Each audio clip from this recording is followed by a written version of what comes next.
Terveseks! Mēs esam atpakaļ. Un šo to es esmu tur ieguvis. Viņiem ir samērā līdzīga virtuve kā mums, bet man liekas, viņi varbūt pāris soļus mums ir priekšā. Un tagad es gribu izgatavot vienu ēdienu, kas ir igauņu latviešu, kas piederēt abām valstīm.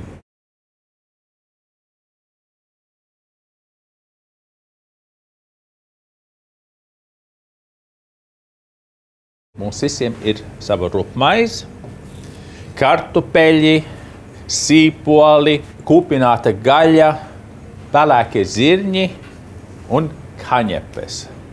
Es nevaru domāt, ka tas ir tikai Latvijas nacionālā virtuve. Es domāju, mēs visi 3 Baltijas valsts dalāmies ar šo te produktiem. Bet interesanti ir viens, ka pelēkie zirņi, mēs domājam, ka viņi ir tikai Ziemassvētkos un Vecgadu vakarā. Viņi bija ļoti populāri visur pasaulē. Tagad viņi nav tik populāri, viņi ir pārsvarā zināmi ir Latvijā, Francijā un Itālijā. Jūs zini, kāpēc? Tagad tie zaļie zirņi parādījās un viņus varēja saldēt, šie te lēnām sāka pazust. Viņi daudz mazāk tagad pasaulē, un man ir bailes, ka ar laiku viņas pilnīgi izzudīs. Lietojam viņas bieži. Jo vairāk mēs kaut ko lietojam, ir lielākā veida, kā mēs viņus varam saglabāt.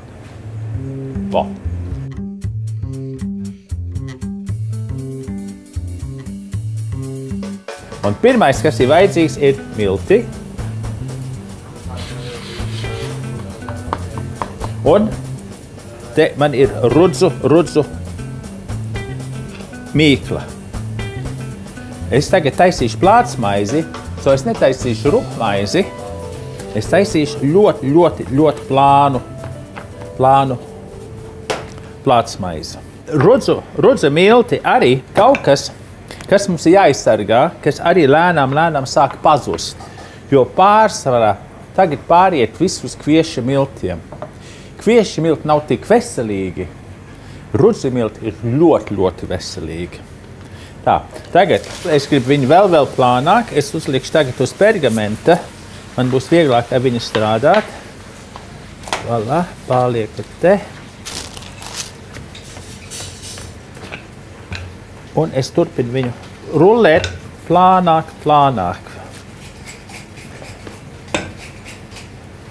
Apmēram šādu lielumu. Un viņiem nav jāizskatās skaistam, viņš var būt tāds sadrupis šeit. Apmēram tik plānu, pāris milimetrus. Ko mēs darām ar šo? Mēs viņu tagad tāpat pliku viņu viegli apcepsim, izcepsim. Pārliekam to pergamentu uz te koka dēļa. Un tagad mums jācep viņu ļoti karstā krāsnī, apmēram 200 grādus. Un vislabāk jau ir cept uz akmeņa.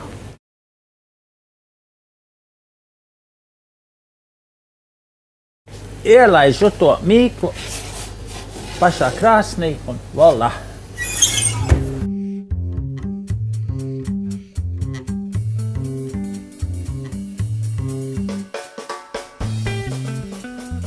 Četras minūtes pagājušas, ņemam atkal ārā mūsu rudzu plātsmaizi. Un kā mēs viņu tagad nobeigsim? Pirmo, kas man patiktos, ir, ja te ir speķis, jeb teiksim, kūpināta gaļa. Un paņemsim to šādu smuku kūpinājumu, treknu, un pāris šķēlīs ļoti plānas.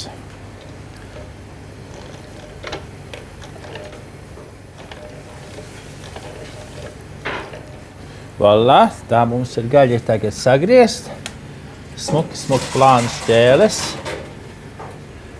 Un liekam šo te virsū uz mūsu plātsmaizi. Un es lieku ar visu mizu, jo viņš būs kraukšķīgs arī.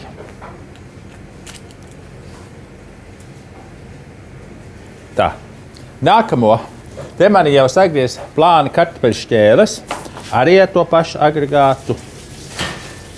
Un viņi ir patvaikoti, lai viņi nav tik jēla. Uzmetam to pa virsu.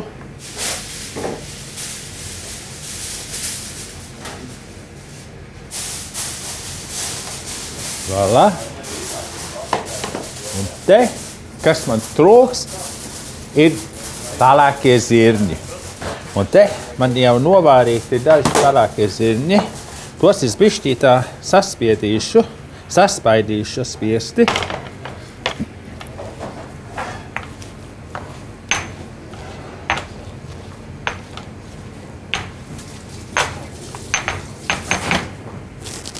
Un uzdrupinām šo uz mūsu plātsmaizes.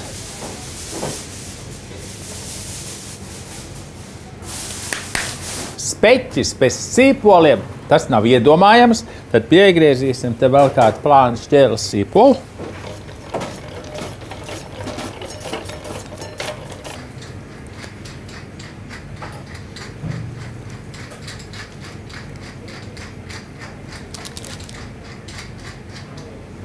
Un rozmarīnu. Rozmarīns ir ziemas garšaugs. Viņš te mums visiem aug iekšdurvīs. Un uzkaisam rozmarīnu. Voilà. Un te man ir tīras kaņepes sēklas bez čaulas. Tie nepaliek tad starp zobiem. Un nobeigsim pašas beigas ar linsēkla eļļu.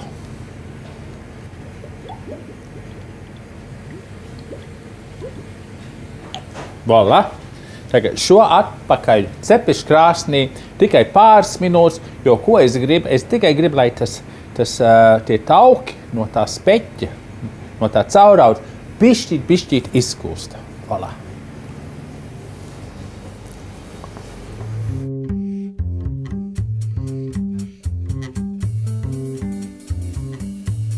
Divas minūtes pagājušas un voilà.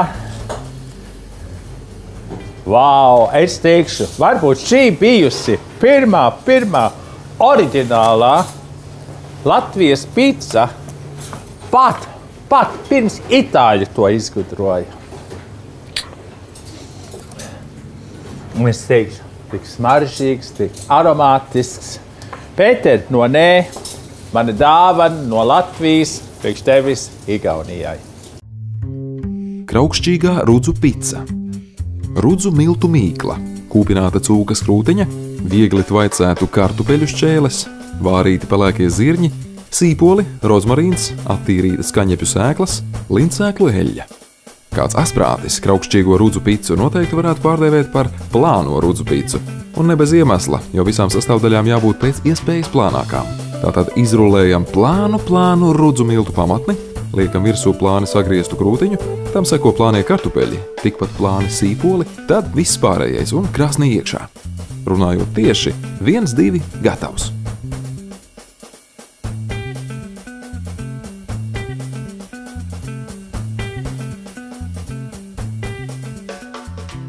Nu, atliek tikai viena lieta. Apsies, ka viņš ir kraukšķīgs. Viņš tā plīst. Man vajag nazu palīdzību. Vau! Un šitā te mēs viņu pasniedzam. Un mēs viņu tā pabaudam.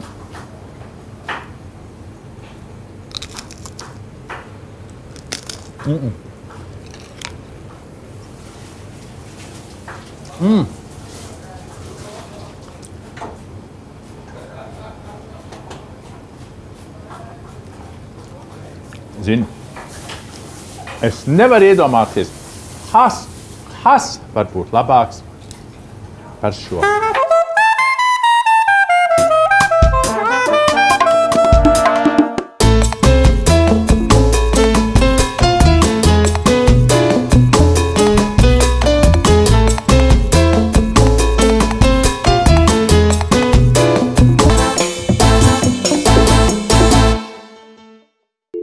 Raidījumu piedāvā American Express Gold un Stolar. Atbalsta San Pellegrino un Dansuker.